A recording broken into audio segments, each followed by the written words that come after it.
not to use their authority to deceive and exploit us.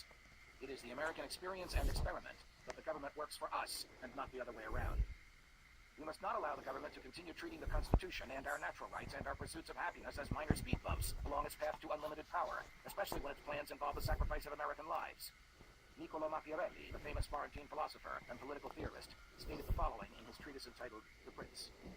Men are so simple and so subject to present necessities that he who seeks to deceive will always find someone who will allow himself to be deceived. Let's stop proving him right. There's just too much at stake. But right he is. Building a tradition of deception. As we learned in an earlier chapter, some of the biggest misconceptions concerned President Lincoln and the Civil War.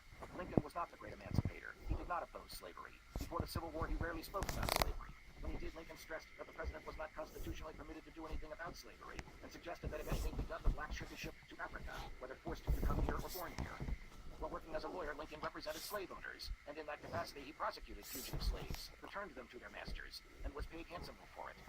Furthermore, the Civil War initially was not fought about slavery. It started because the South vehemently opposed the federal government's increasing power at the expense of the states.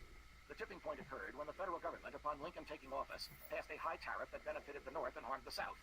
The high tariff forced the South to purchase higher-priced northern goods and cut off its business relationship with Europe.